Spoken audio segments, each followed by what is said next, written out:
com uma alegria enorme de dividir isso com todos vocês. Como falou aqui os antecessores, né, é um privilégio para nós e já é uma vitória, dentro de tantas e tantas empresas, nós estarmos aqui, reunidos, né? E meu tema hoje, que me chamou a atenção, foi uma vez quando eu li na Bíblia que diz assim: a César o que é de César e a Deus o que é de Deus. Então nós vamos falar um pouco de tributos, previdência e trabalho. Uma colega aqui anteriormente falou que ninguém pode pensar em empresa sem pensar em trabalhador. E eu diria que há um alicerce grande de 3 pernas na empresa: tributo, trabalho e previdência. Um chama o outro. Por isso que o nosso escritório desenvolveu uma plataforma em cima disso: tributo, trabalho e previdência. Nos especializamos nessas 3 áreas para poder atender o maior número de empresas possíveis. Queria começar um pouco pela nossa empresa, Flávio Sandes.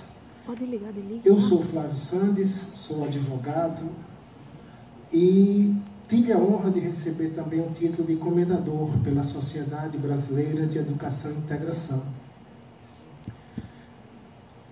Não há sucesso sem trabalho e sem esforço. Eu creio que todos vocês se esforçaram bastante. Às vezes, teve uma colega aqui, eu não me lembro quem foi, que falou assim, que o empreendedor, ele não fracassa, ele apenas adia um pouco, né? Dilata um pouco, foi você, né? Dilata um pouco o seu sucesso. E eu acrescentaria que a diferença entre o profissional e o amador está na persistência. Aquele que desiste, ele não é um profissional. O profissional tem que aprender com seus erros e com seus acertos. Nunca se conformar com o acerto, mas estudar aonde pode melhorar para cada vez mais trazer um bom serviço para os seus clientes.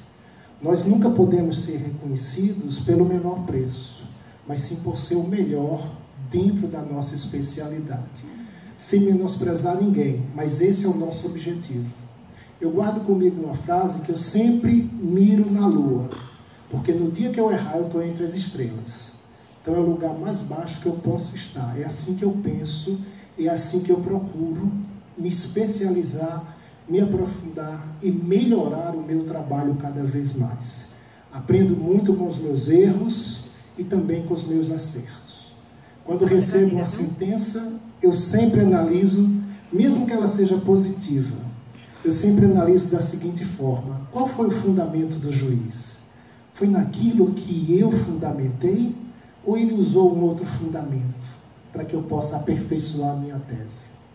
É assim que eu trabalho. Mas Flávio Sandes Advocacia e Consultoria Jurídica, nós gostaríamos de apresentar um pouco da nossa empresa. Fugindo um pouco da perspectiva de todos, que todos falam muito mais de vocês, e aqui eu vi muita gente chegar e disse: a minha empresa, né, os meus sócios, o que é muito natural. Mas eu gostaria de perguntar se você conhece os seus sócios ocultos que estão dentro das suas empresas e às vezes passam despercebidos. Vocês sabem quantos são? Vocês sabem quem são? Sabe quanto dinheiro eles levam da sua empresa sem produzir nada, só tirando de você?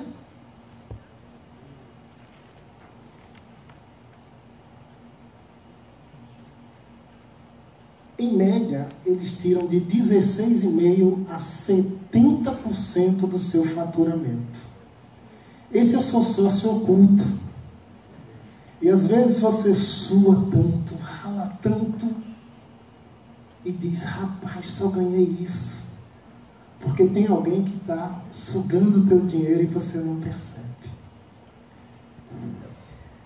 Esses sócios ocultos, né, eles começam a minar. E aí nós entramos como os colegas de contabilidade, como os colegas da advocacia, nós entramos para identificar na lei a tua realidade hoje e o que você pode melhorar. Esse é o papel do nosso escritório. É para isso que nós existimos. Na lei nós conseguimos identificar a melhor forma de você pagar menos pro labore a esses sócios ocultos, que te carregam de 16,5 a 70. E quando você paga menos a eles, vocês maximizam o lucro de vocês. Tem um aumento na lucratividade. E vai ter mais sossego para focar mais nos seus objetivos, que eu acho que é a finalidade de vocês. Para quê? Para prestar um serviço melhor. E às vezes vocês têm que se preocupar com outras coisas que não deveriam estar se preocupando.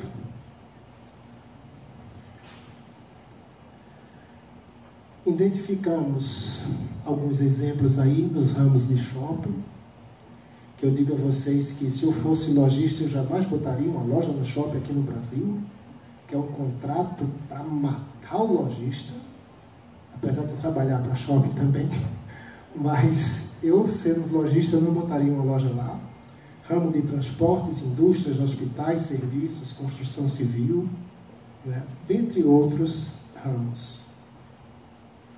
Com isso, nós fazemos o nosso trabalho procurando simplificar a complicada forma de tributação nacional.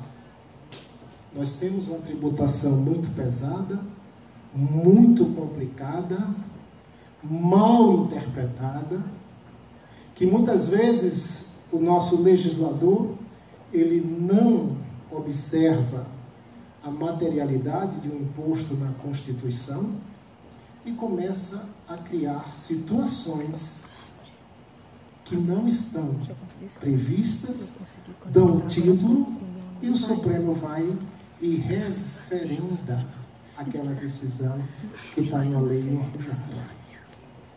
Só como exemplo, a materialidade do imposto de produto industrializado, certo? É a industrialização do produto que está muito bem definida no Código Tributário, parágrafo único do artigo 46. Está definida no RIP, que é o Regulamento de Imposto de Produto Industrializado, que é a materialização, que é a industrialização do produto. Mas se você for ver lá, no parágrafo 3º, ele diz que se você arrematar produto apreendido, você vai pagar o IPI. Você comprar algo no leilão, você está industrializando o produto? Não está. Então você foge da materialidade. Graças a Deus, essa última parte o Supremo suspendeu. Por enquanto, temporariamente, mas não excluiu nem julgou inconstitucional. Então, nós procuramos simplificar de forma a tributação nacional e o nosso complicado sistema tributário, né? E nós temos o prazer, né, de nos apresentar a você, um pouco diferente, né? Mas essa é a nossa forma de nos apresentar. Muito prazer, nós somos a Flávio Santos Advocacia e Consultoria Jurídica. Bom, estamos apresentados, né? Podemos partir para o nosso objetivo principal, que seria o nosso tema que nos foi dado pela revista, para que a gente possa discutir. Não vou esgotar o tema, até porque eu tenho certeza que aqui há colegas advogados, há colegas contadores, e sabe que por mais que a gente sente, leia, discute, a gente nunca esgota esse tema. Mas a gente vai tentar um pouco discutir algo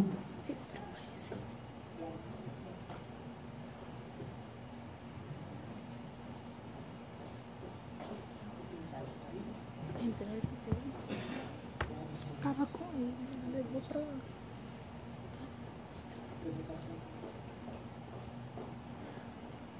O colega não achou ali, mas não tem problema, né? A gente entende que toda empresa, ela vive com a tributação, o trabalho e a previdência. Começamos sempre com o trabalho, que é o maior produtor de renda de um país. E quando se produz renda, automaticamente produz o quê? Tributação. Quando se produz a tributação, perfeito. Quando se produz a tributação, nós também temos que ter uma previdência por trás disso. Então, nós estamos trabalhando com tributo, previdência e trabalho, do alicerce empresarial, porque entendemos que toda empresa, ela, para ter uma vida longa, ela tem que trabalhar o tributo, a previdência e o trabalho. Logicamente, dentro de cada ramo, suas tarefas, suas atividades, seus aperfeiçoamentos vão poder alavancar muito mais a sua empresa. O planejamento nos tributos, no trabalho e na previdência, ele visa 3 coisas: possibilidade de redução dos custos, o aumento da lucratividade empresarial e a maior competitividade no mercado. Quando você consegue reduzir uma carga tributária, você consegue ter um produto mais competitivo dentro do mercado. Você consegue ofertá-lo por um valor um pouco mais baixo, sem perder a qualidade, porque você teve um ganho material somente reduzindo a parte tributária. E a gente vai tentar ver uma análise jurídica, tributária, previdenciária e trabalhista. Como eu disse, não é pretensão nossa esgotar o tema, mas é abrir aqui para vocês que estão aqui, como também aqueles que estão nos assistindo aqui ao vivo, no nosso Facebook, no nosso Instagram, né, que a gente agradece a boa vontade deles estarem vendo a gente, para discutirmos posteriormente. A análise jurídica aqui vai ser só para dar uma visão a vocês de quanto se tem de carga tributária por trás desses eventos, desses critérios materiais que a norma nos traz. Então, prosseguindo, a gente não poderia deixar de falar de 3 coisas: elisão, evasão e elusão. A elisão é a melhor que tem. É você deixar o governo um pouco liso, né? Fazendo uso da lei e reduzindo a sua carga tributária. É uma forma lícita de fazer o teu planejamento tributário. Ela afasta a incidência do fato gerador. O que é o fato gerador? O fato gerador é aquela situação que está na lei, que uma vez que você a pratique, você gerou uma situação de obrigação tributária. Você vai ter que pagar o imposto. Então, a elisão, ela vai afastar essa incidência. E o uso da lei é um fato expresso como os benefícios legais que a lei dá, que você pode usar em favor da tua empresa para reduzir, ou até mesmo uma omissão. Se você tem uma omissão legal, você pode usar. Por exemplo, eu me lembro que há uns 3 anos atrás, estava sendo taxado, acho que teve alguém aqui que falou que trabalha com o governo em parceria, não foi? Foi você? Falou que trabalha em parceria. O governo gosta de reter 11% da nota fiscal em matéria de previdência social, né? Mas tem uma empresa de segurança do trabalho que não está na previsão, é uma omissão legal. Está lá segurança. Segurança privada, segurança particular, mas não tem segurança do trabalho. Então ela não pode reter na nota os 11%. Não tem previsão, é uma omissão. E a elisão, ela visa usar tanto a lei, a forma expressa, quanto a omissão. Os 2 lados. Você que vai prestar um serviço, esse exemplo que eu peguei aqui de uma empresa de segurança do trabalho, você vai prestar um serviço, você pode reduzir o teu preço em até 11%. Porque não vai ficar retido 11%. Por falta de previsão legal. Então, a evasão é perigoso, né? A evasão, ela lembra o quê? Roubar, né? Evadiu-se. Então, a evasão é crime, tipificado no artigo 1º da 9964. É perigoso. É a famosa sonegação. São atos de omissão, de falsificação, certo? Emissão de nota fiscal com valores diferentes na primeira via, na segunda, para pagar menos. Então, esse tipo de situação é considerado crime. Não deve ser praticado, nem deve ser aceito por empresário. Porque, além de ele responder criminalmente, né, ele vai ter um prejuízo grande. Porque, normalmente, nesses casos, o tributo é aplicado pela fiscalização por forma arbitrada. E aí você tem uma multa em cima.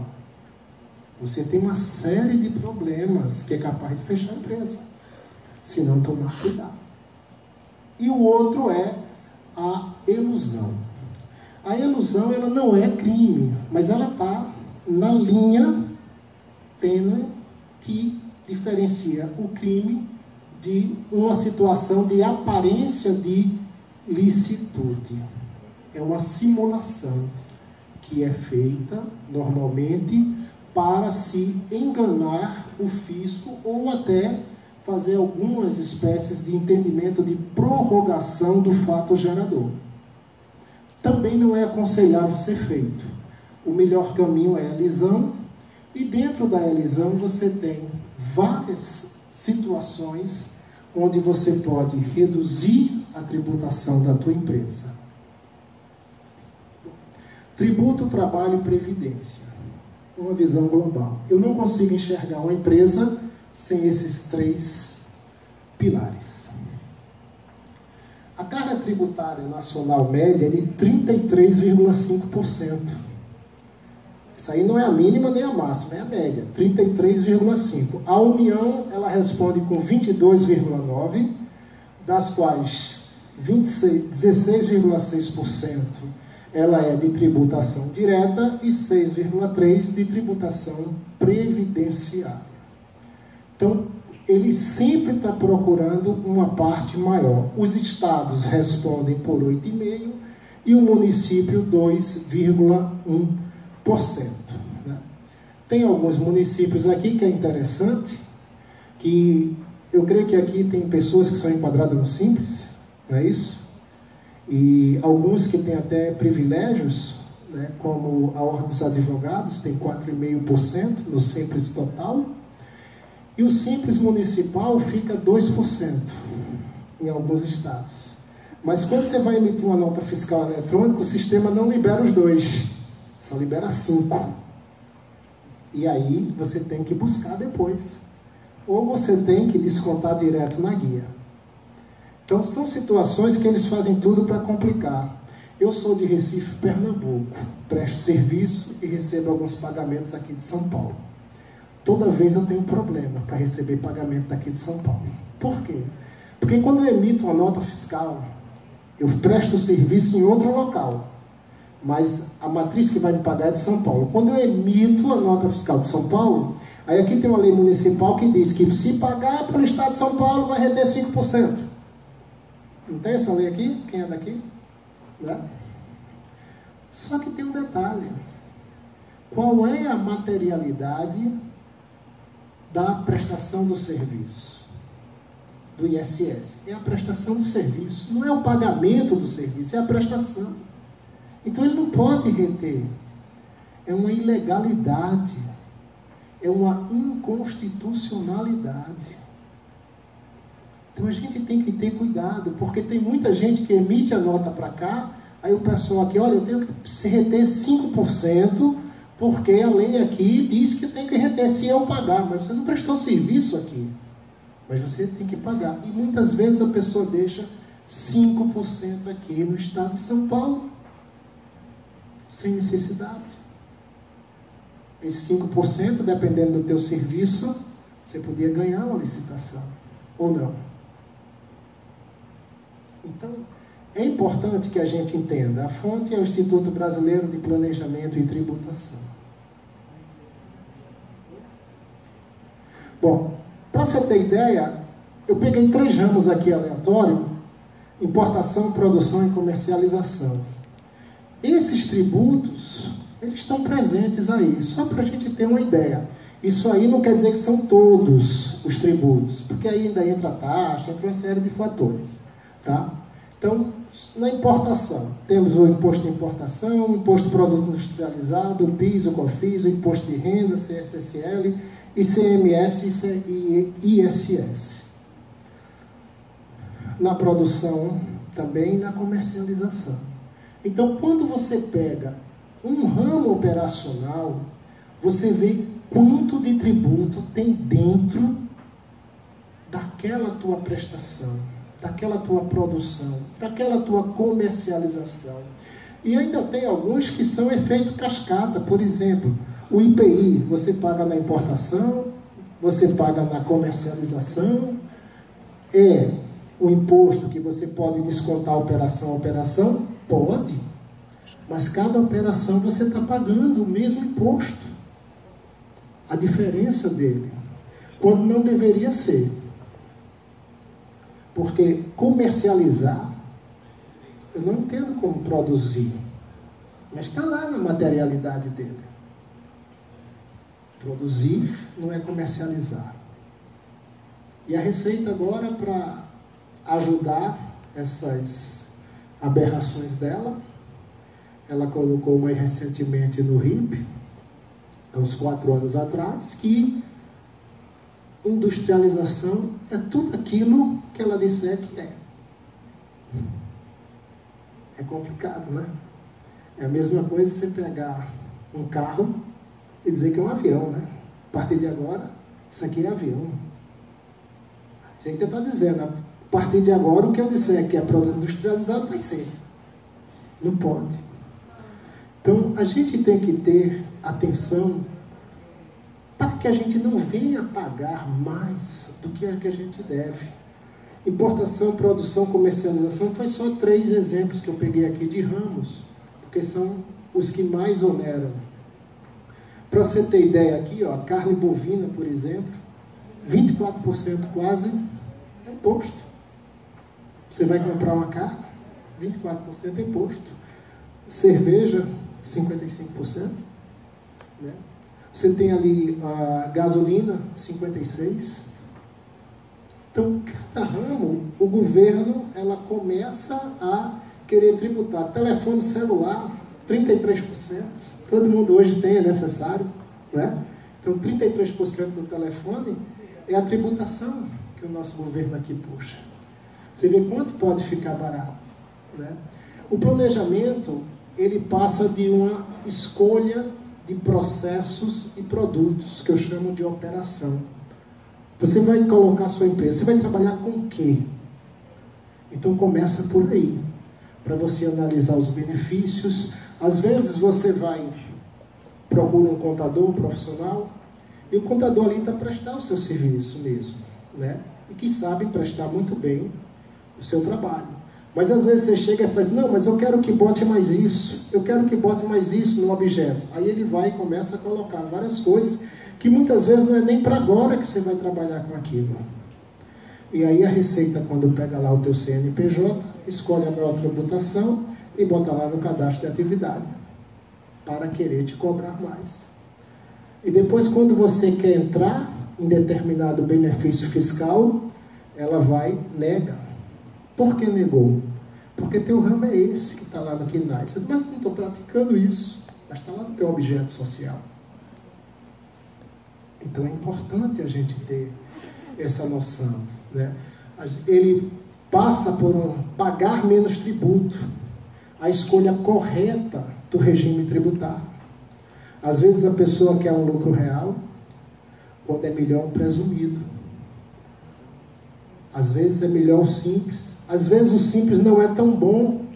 Por exemplo, quem comercializa não pode aproveitar os créditos do ICMS. Pegou, numa etapa, vendeu, não pode aproveitar porque é simples. Então é importante definir isso já na montagem da empresa. E se eu estou hoje na empresa, como me reavaliar? Para quem é que eu trabalho? Para quem é que eu vendo? Para quem é que eu produzo? É importante fazer essa reavaliação. Gera você uma maior competitividade no mercado.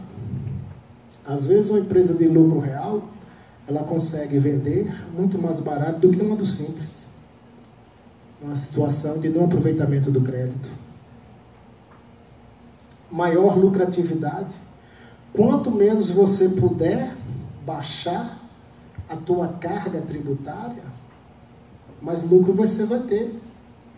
Existem aquelas pessoas que compram de você sem pedir desconto, né? Quer comprar, necessidade. Então, se você conseguiu reduzir 15% da tua carga tributária, tu teve um lucro de 15% a mais do teu lucro normal. Mas se você não tem um bom planejamento, você não pode fazer esse tipo de coisa. Então é importante que se planeje os tributos, porque é com esse planejamento que você pode conseguir. Segundo o IPP, no Brasil, em média, 33,5% do faturamento empresarial é dirigido a pagamentos de tributos. Então, toda vez que você está faturando, você tem, em média, os ramos das empresas que dá ao seu sócio oculto, que não faz nada para você, 33% do seu faturamento. Né? Somente o ônus do imposto de renda e CSLL, que é a contribuição social sobre o lucro, né, ele pode chegar a 51% do teu lucro. Você tem um faturamento, tirou, está lá com o teu lucro, você diz, lucrei. Não, não lucrou. Dependendo do teu ramo empresarial, da constituição dos teus atos constitutivos da empresa, 51% daquele lucro tu pode dar para o governo e ficar só com 49%. Então é uma carga pesada que você deve ter o cuidado para analisar, né? Mais da metade dos custos e despesas empresariais muitas vezes são provenientes de tributo. Você faz um planejamento, quanto vai custar a tua produção, depois quando vai ver, os elementos que compõem aquela produção podem gerar mais de 50% do teu custo de produção. Então é importante fazer uma boa escolha na parte tributária. É imprescindível um planejamento tributário. E pouca gente dá atenção a isso. Acha que é custo, acha que é gasto, mas não é. É lucro. E se você tem um acompanhamento de alguém que possa te orientar, a tendência é você ver o quanto é bom você fazer um planejamento tributário. O outro pilar é a carga tributária previdenciária, que nós dividimos em direta e indireta. Essa contribuição, aqui tem prestadores de serviços que eu vi, né? Quem presta serviço para empresas, para governo, né, que tem mão de obra e produto, é importante destacar na nota o quanto é de mão de obra e o quanto é de produto. Tem uma empresa em Recife que me procurou, foi interessante, ela está já pedindo falência, porque ela deve 3,5 milhões de reais e não tem mais de onde tirar. E quando a gente conversou, ela é uma prestadora de serviço para as empresas e para o governo do estado de lá. Ela tinha de crédito previdenciário 15 milhões de reais.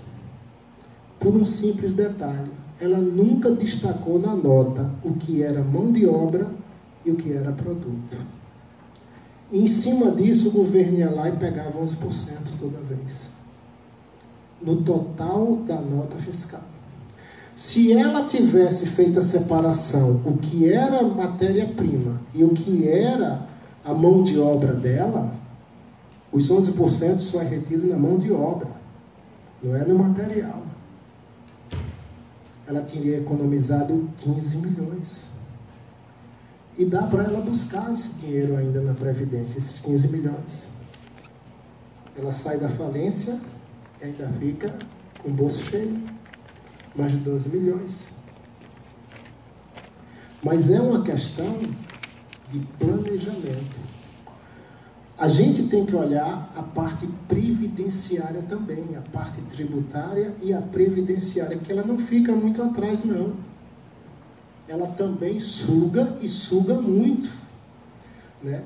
A carga média na folha de pagamento é 26,2%.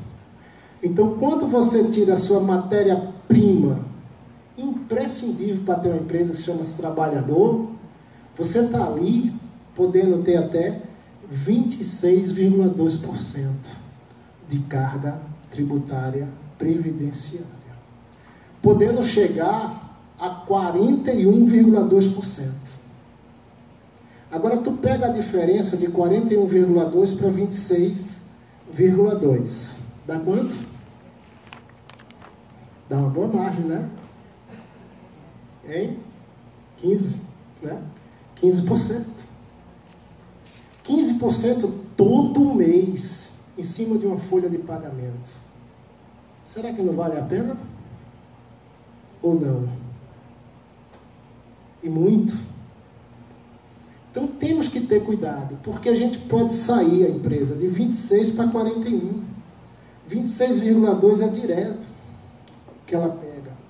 6, 9 ou 12% depende da atividade, é uma atividade especial, mas atividades especiais, elas também podem ser minimizadas e impedir o pagamento desse custeio adicional de 6, 9 ou 12%. É aquela famosa insalubridade, adicional de insalubridade. Já ouviram falar, não já? Para custear uma aposentadoria. Existe apenas, se salvo engano, 12 atividades que você não pode tirar a insalubridade. Elas são previstas no anexo 14 da NR15, que elas são insalubridades por atividade. Então, executou aquela atividade, é insalubre. As outras previsões que tem lá na lei trabalhista, na CLT, elas são todas elas retiradas por meio de medidas de segurança. Então, em vez de você estar pagando 6, 9 ou 12%, dependendo do que você está, você pode economizar isso para a sua empresa. Só é aplicar na segurança do trabalho, nas medidas protecionistas. E ainda existe um acumulador de até 3%, que é chamado fator acidentário de prevenção, que é quando a empresa é aquela que gera muitos acidentes de trabalho. Mas a gente precisa entender o que são muitos acidentes de trabalho. O conceito de acidente de trabalho, pela Previdência Social, ela denota 3 características. Ela tem que ser no horário de trabalho, tem que causar uma lesão e tem que afastar o trabalhador do serviço, do trabalho dele. Se não tiver essas 3 partes, não é acidente de trabalho. Agora, vem a outra parte. O que é afastamento? A pessoa se acidenta, passa 10 dias afastado. Isso é afastamento? Não. Para a lei previdenciária, não. Para a lei trabalhista, você perdeu o trabalhador 10 dias. Mas para a lei previdenciária, isso não é afastamento. Por que que não é afastamento? Porque a guia da Previdência Social é paga cheia quando o trabalhador ele se afasta até 15 dias. Até 15 dias, quem paga aquele trabalhador é você, que é o empresário, que é o empreendedor. Então, para a Previdência Social, não importa se ele faltou um dia, se ele faltou 15 ou se ele não faltou nenhum. Ela não enxerga isso. Por quê? Porque você pagou a Previdência dele cheio. E esse fator aumenta pelo número de acidentes. Então, o afastamento, que é o terceiro pilar do acidente de trabalho, tem que ser do 16º dia em diante, para ser considerado o afastamento. E ainda tem mais um detalhe. Que detalhe é esse? Pois não.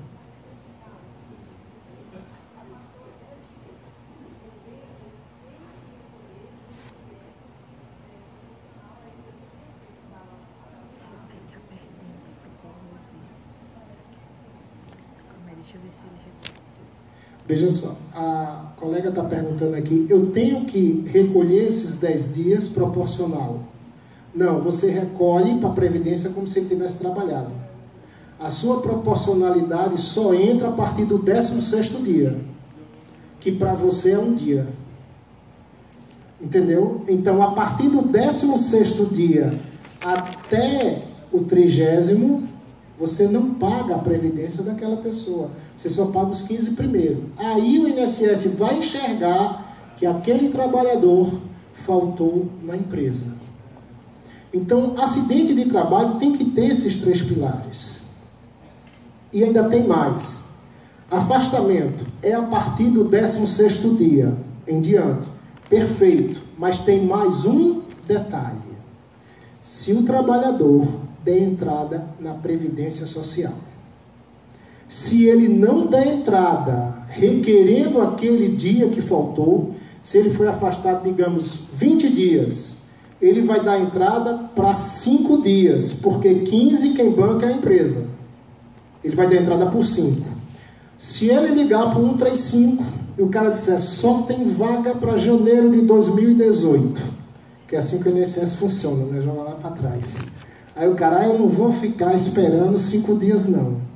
Ou então se o cara disser, eu vou lá no posto direto, aí a fila 4 da manhã já está dando 5 voltas no quarteirão. Aí o cara faz, eu vou desistir desse negócio que eu não vou ficar aqui, aí vai embora. Né? Então, para o INSS, esse cara não se afastou. Ele faltou 5 dias de trabalho. Está entendendo? Então a sua guia vai de 15 dias e para a Previdência ele faltou 5 dias. Então, para ser acidente de trabalho, tem que ser no horário do trabalho, tem que haver uma lesão, essa lesão tem que ter o afastamento, e o afastamento é do 16º dia em diante, desde que o trabalhador dê entrada na Previdência Social. Do contrário, não é. Tem que ter outro cuidado também. Quando se comunica a Previdência Social o acidente, a Previdência ela pode computar como acidente de trabalho, principalmente as famosas doenças profissionais. Nessas doenças, eles criaram uma tabela na qual essa tabela diz que, pelo ramo de atividade da tua empresa, o trabalhador se acidentou. Mas não é assim. A legislação previdenciária ensina que o médico perito, ele tem que determinar as condições de fato e de direito que levam a ele à conclusão que tem nexo com a empresa. Se ele não fizer isso, a transformação em acidente de trabalho com fins arrecadatórios de aumentar em 3% a folha salarial, ela é nula de pleno direito. Ela não pode prosperar.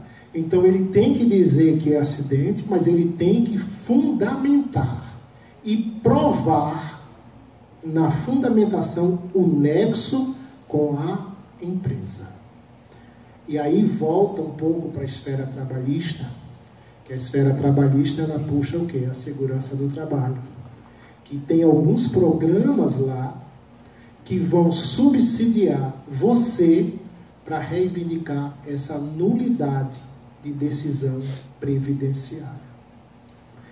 O fator acidentário de prevenção pode alienar uma folha em 3%.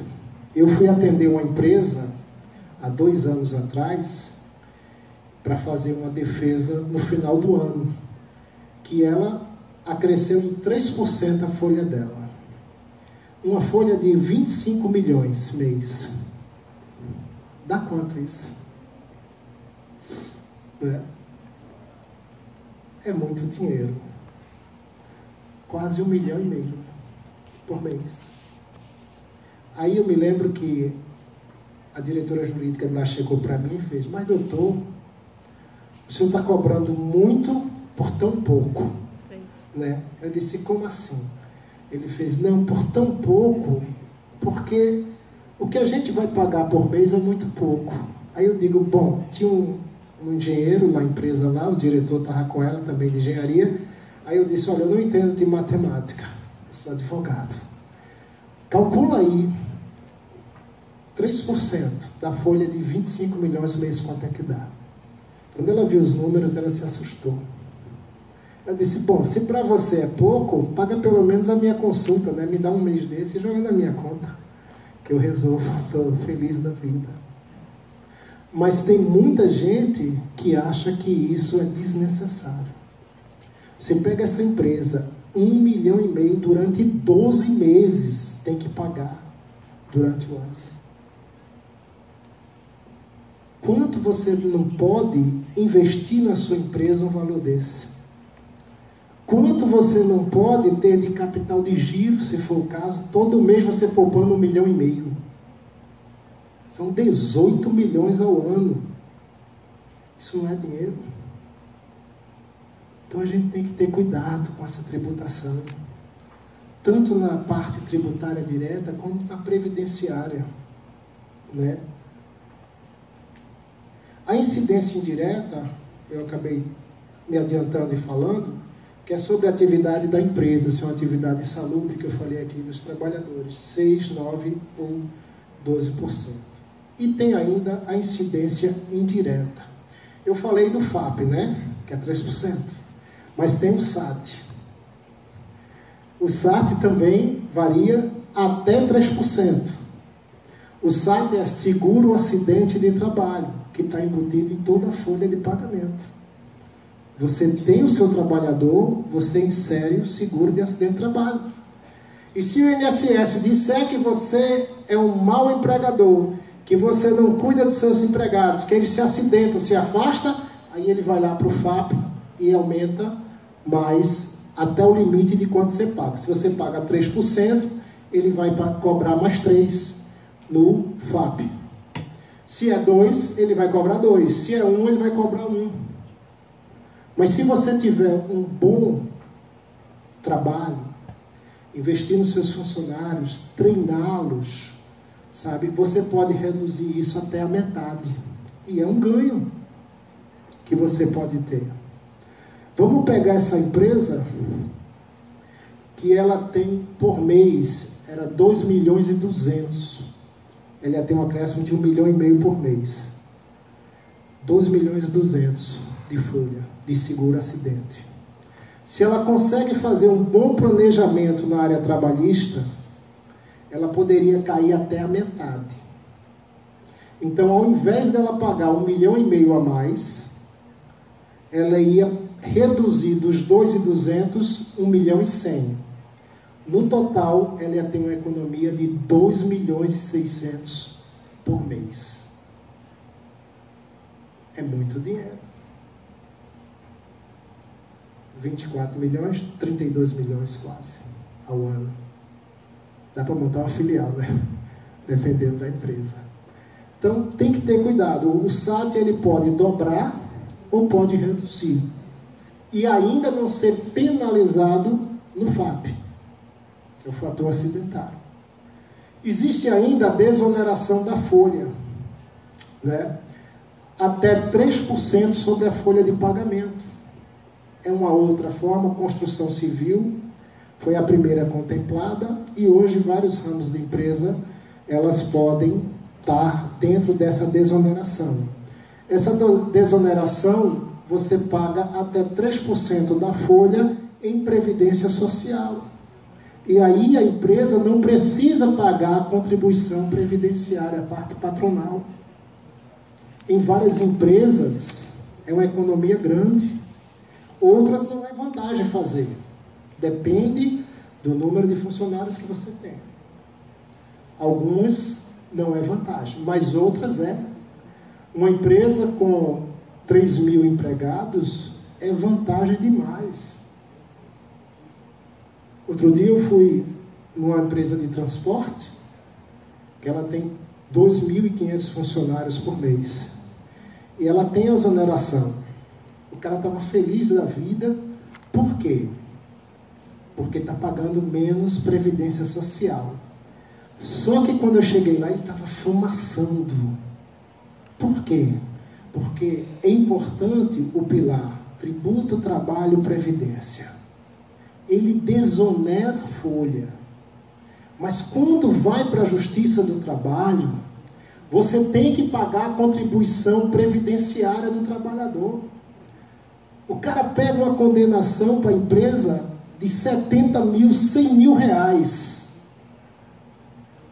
Lá vai por baixo 20 mil de INSS. Mas se você tem uma folha desonerada, o juiz não pode mandar você pagar. Mas o juiz é adivinho? Não. Então, na peça contestatória do teu advogado trabalhista, ele tem que botar lá, preliminar.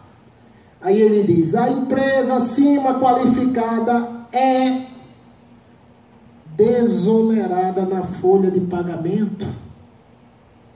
Que isso seja observado numa possível condenação para efeitos previdenciários. É o que requer desde logo. Então, na primeira contestação, ele já disse que você era desonerado. Então, se o cara ganhar 500 mil reais da empresa, você não vai pagar a ele por esses 500 mil reais. É só juntar a contribuição da desoneração da folha no período que ele trabalhou na empresa que você não vai pagar INSS. Porque a reclamação é de quê? É de indenização? Pode ser. Mas indenização não cabe tributo previdenciário. Toda parcela indenizatória é isenta de tributo previdenciário. Então, se for título de indenização, não paga nada. Mas se a condenação der 500 mil, tudo de títulos trabalhistas, com a desoneração do período que ele trabalhou, você provou que você pagou ali na folha, você não tem a obrigação mais de pagar sobre aquilo. Agora você precisa relatar isso já na contestação. E os advogados trabalhistas, eles vão para a empresa, não é que eles prestam mau serviço, não, pelo contrário, eles prestam excelentes serviços. Mas é porque muitas vezes eles vão com um foco só. Qual é o meu foco? Trabalhista. Qual é o meu foco? Defender a empresa naquela causa. Mas esquece de ver o contexto, tributo, trabalho e previdência. Quando você pode economizar para a empresa. Você que é um gestor, você que é um dono de uma empresa, que tem a desoneração, quando você chamar o seu advogado trabalhista, você tem que dizer, olha, eu tenho desoneração da folha. Que é já para ele botar no mesmo momento. Botar logo assim, preliminar, que é a primeira coisa de uma contestação. Que você é parte de desoneração de uma folha. Aí evita um prejuízo maior. Evita um aumento de uma condenação. A gente pega em média 20% do valor da condenação. Você pega uma condenação totalmente de verbas que são contempladas pela Previdência Social de R$500 mil. Você pega por baixo 12 da empresa, 8 do trabalhador. Dá quanto isso? Quase 200 mil. É caro. Então a gente precisa entender que a Previdência também é um custo alto e tira muito da tua empresa. Você não pode deixar ela de lado. O teu planejamento tem que observar essas coisas. Então, é imprescindível você também planejar a parte previdenciária, para que você comece a ter o seu retorno.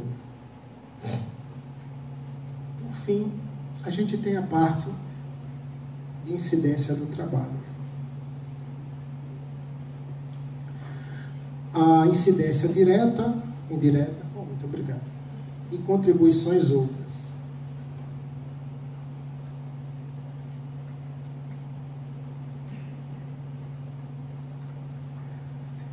O salário direto, considerar categoria e lei de profissionais.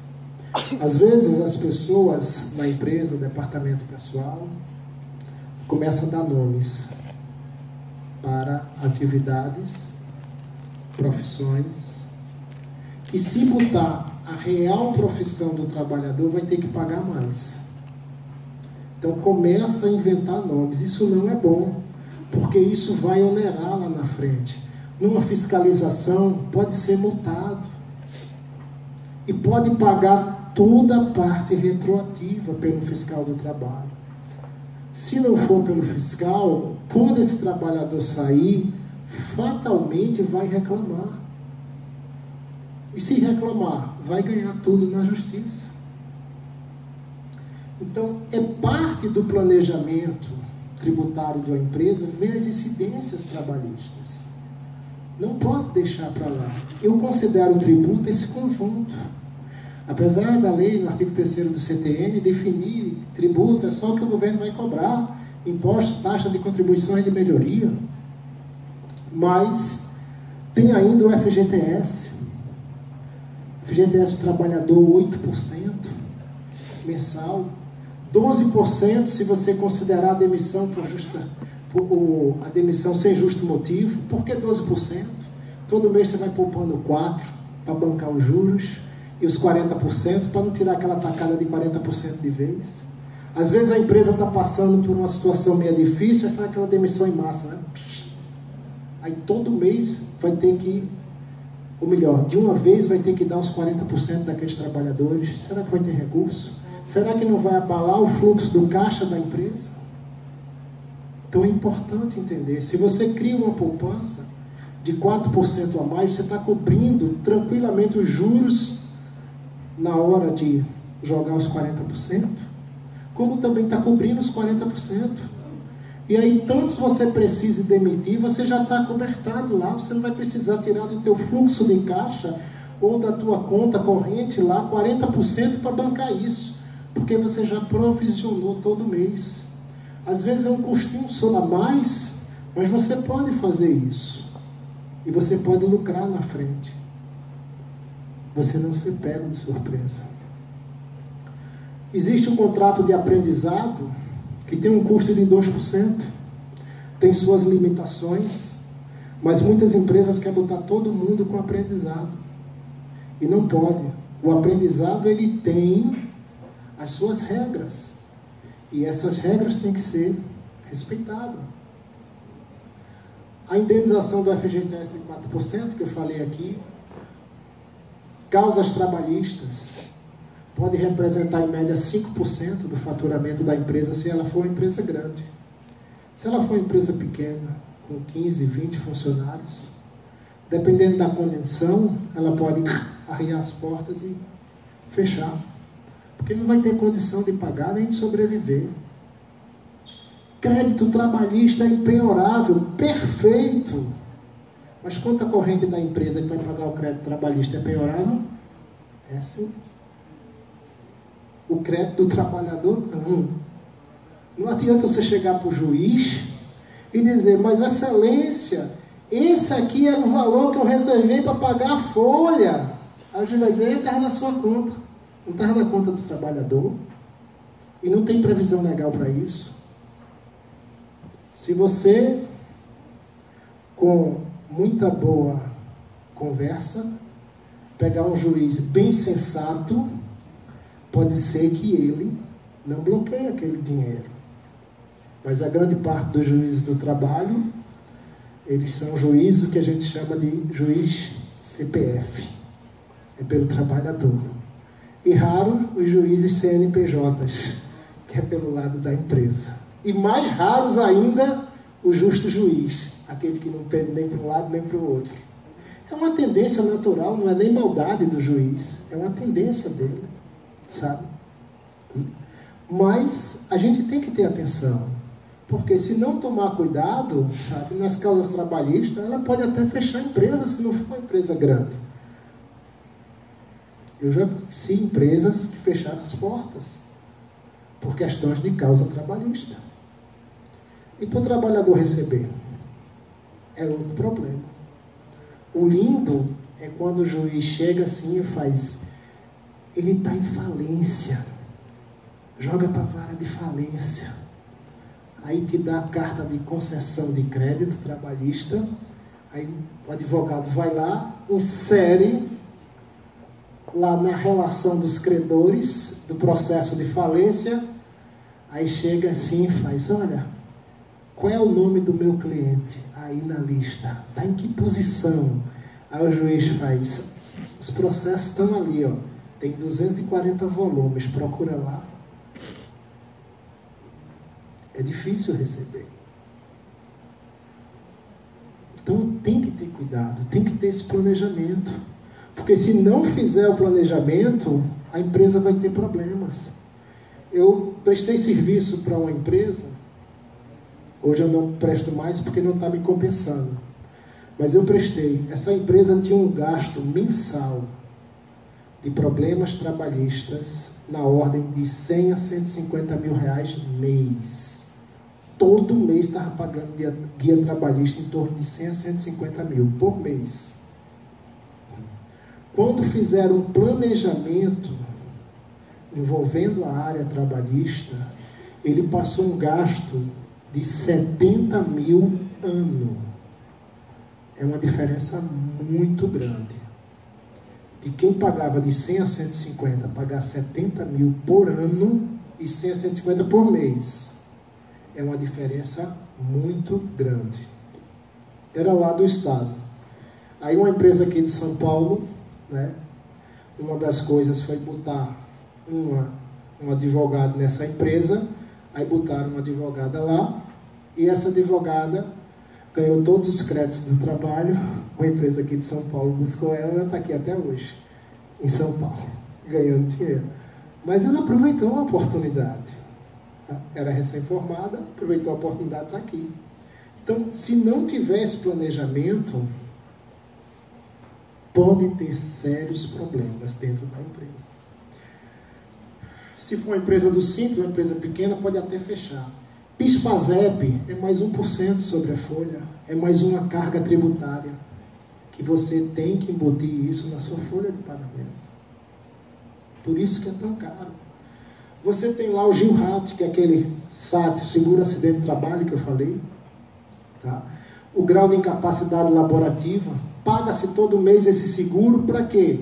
Para no dia que o trabalhador se acidentar, o INSS ter dinheiro para gastar com ele. E eu não citei aí na parte previdenciária, isso aí eu me lembrei agora, são as ações regressivas. As ações regressivas, o INSS, se a pessoa se aposentar por invalidez, o INSS pode cobrar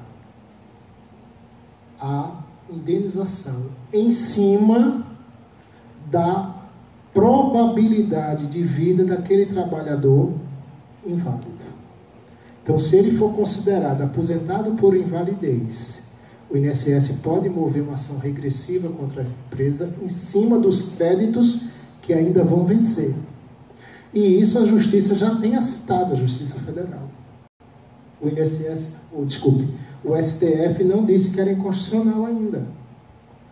E tem juiz que já está aplicando isso. Salário e educação para as empresas privadas. Está lá na folha também. Varia ali de 2,5% sobre a folha, né? E ainda tem o sistema S, que é 3,3% da folha, coloca-se na guia previdenciária. SESC, SESI, SENAI, que muitas vezes tem empresas até que nem participam, as empresas menores, né? Empresas do Simples, que é empresa de prestação de serviço de determinados grupos de serviço, paga ali, ó, SESC, SENAC, por exemplo, sem ser comércio, mas tem que pagar. Aí você quer se associar seus funcionários no clube deles, aí ele chega lá e faz, não pode, você não é comércio. Mas você tem que pagar. Não deveria, mas você está aí pagando. Então a carga tributária, ela é enorme. Ela abrange sempre a parte tributária, previdenciária e trabalhista. A gente não pode desprezar isso. Na trabalhista a gente pode atingir em média 18,5%, 12% de FGTS, PIS/PASEP 1%, GILRAT 3% e salário de educação 2,5%. Sem ter muito proveito. Isso que eu não acrescentei aí é especialidade, né? De 6%, 12% e 9% que vai para a Previdência Social. Por isso, é imprescindível que a gente possa fazer um estudo tributário trabalhista em cada empresa. Você que é empresário, que está aqui hoje, sabe? Procure um advogado trabalhista, um contador, para juntos fazerem um estudo sobre isso.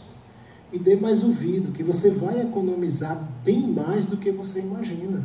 E vai sobrar mais dinheiro para você investir na sua empresa, né? Você que é de fora, que quer investir no Brasil, é importante que vocês olhem com carinho essa parte tributária, para conversar com um advogado tributarista, com um advogado, um contador também, para que eles possam juntos te dar a melhor solução, né? Nós trabalhamos no Nordeste, no Norte, temos alguns clientes aqui em São Paulo, mas também aqui em São Paulo vocês têm muitos bons profissionais, né? Tem grandes nomes que podem fazer e acontecer com vocês. Então não despreze nunca essa oportunidade de trabalhar com eles. E se brincar, a carga tributária pode atingir até 70% do custo de uma empresa. Às vezes, você está com um lucro muito pequeno, porque ainda não entendeu esse teu sócio oculto chamado governo, que é representado pela União, Estado, Distrito Federal, municípios, para tirar de você.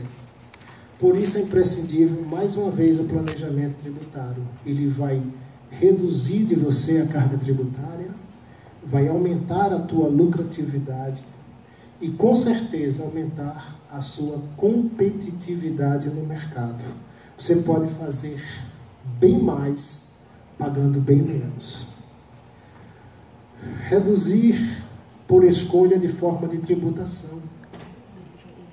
Vamos trabalhar nesses três aí, que são os bem usados: lucro real, lucro presumido e o simples nacional, que é uma opção exclusiva para microempresas e empresas de pequeno porte, né? No lucro real, existem duas formas de antecipação: a mensal e a tributária. O ajuste dela é anual, o balanço pode ser mensal ou trimestral, dependendo da sua forma, né? E a possibilidade de pagar menos tributos, porque ali você está fazendo conta. Gastei isso, recebi isso e você paga menos tributos, só que dá mais trabalho. Bem mais trabalho para a empresa e para o contador. Para os dois. O contador diz que é aquele profissional que você pergunta 2 mais 2 quanto é? Ele vira para você e faz quanto é que você quer que dê? Né? Contador é assim. Tá? Mas ele também tem limite. Ele não pode fugir da elisão, aquilo que a gente falou no início, né? Para não cair numa ilusão e pior, numa evasão fiscal, que aí é complicado.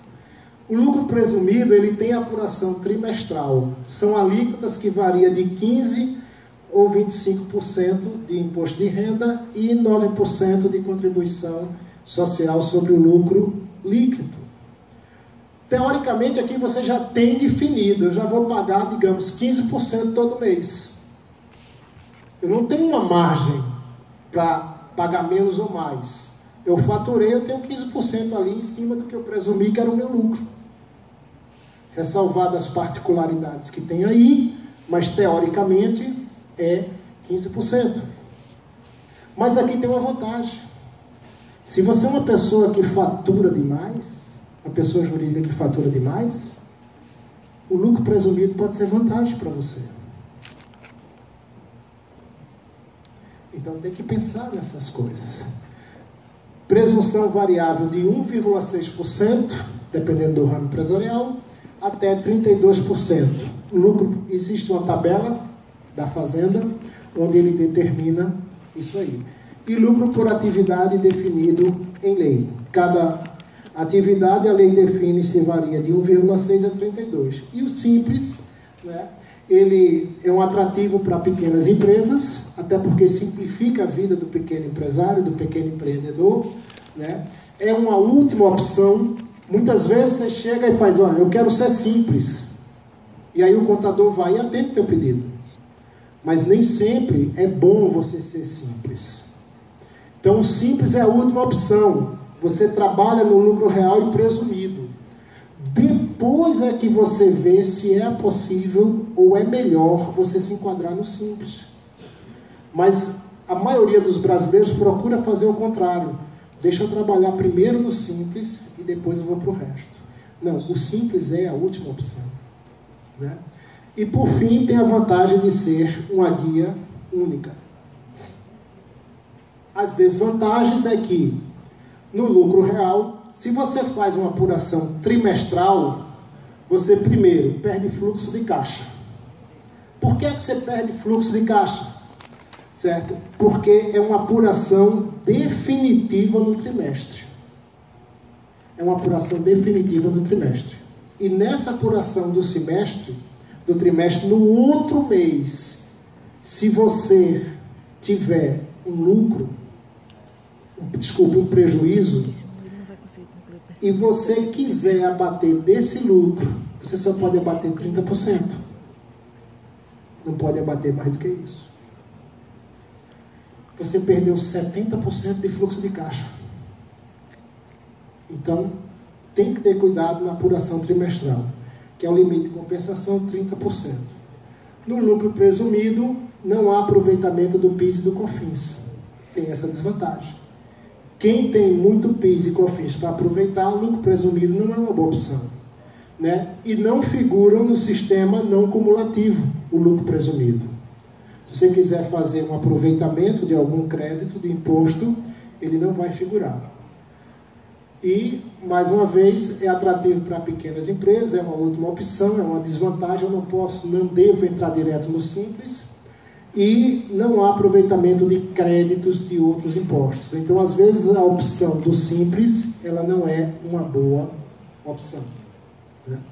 E há limites de faturamento.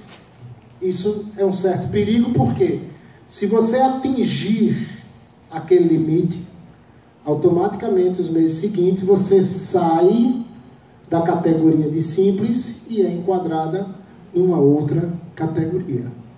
Então, precisa ter cuidado e tem também que fazer um regramento em cima do teu faturamento. Se há possibilidades de você ultrapassar o que a lei determina, não é uma boa opção fazer o simples, né? E vários estados impõem sublimites para o ICMS e ISS. O que é que significa isso? Significa que chegou naquele faturamento, eu vou ter uma taxação a mais em cima do que eu deveria ter na guia do Simples. E no mês seguinte, eu vou ter que pagar o ICMS cheio e à parte. Desculpa.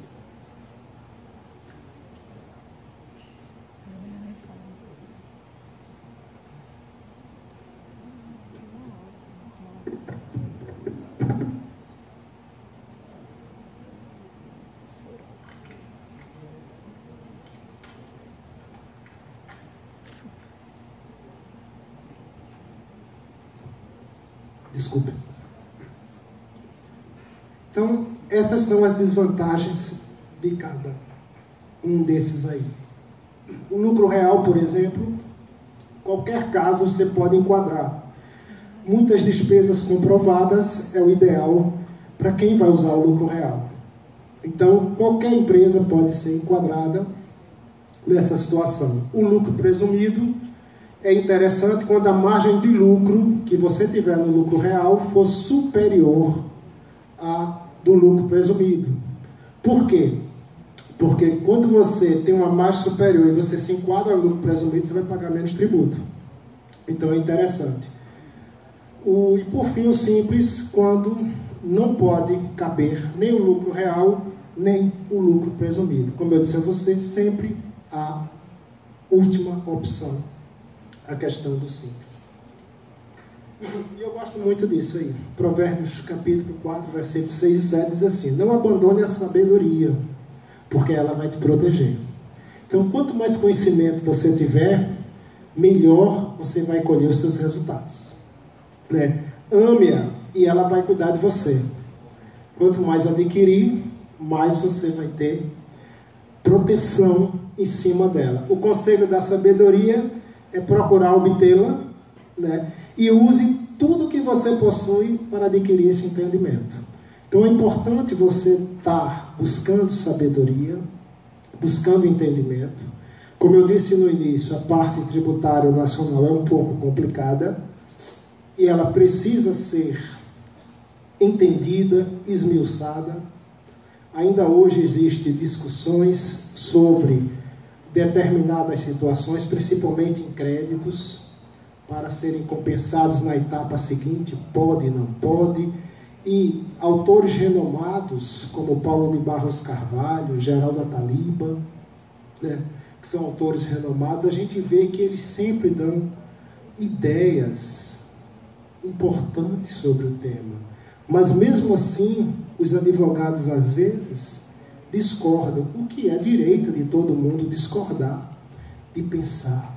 Por isso que é importante a gente buscar sabedoria, porque ela vai nos dar um completo entendimento. Eu queria agradecer a todos vocês, muito obrigado.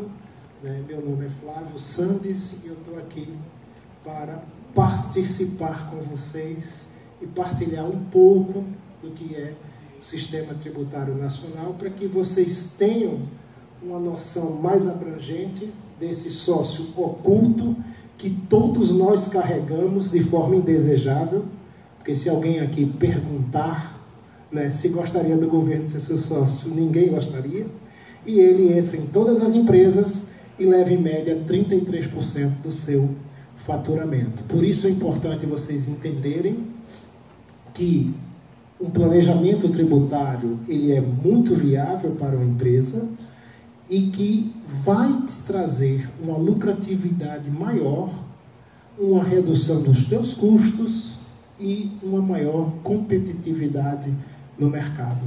Muito obrigado.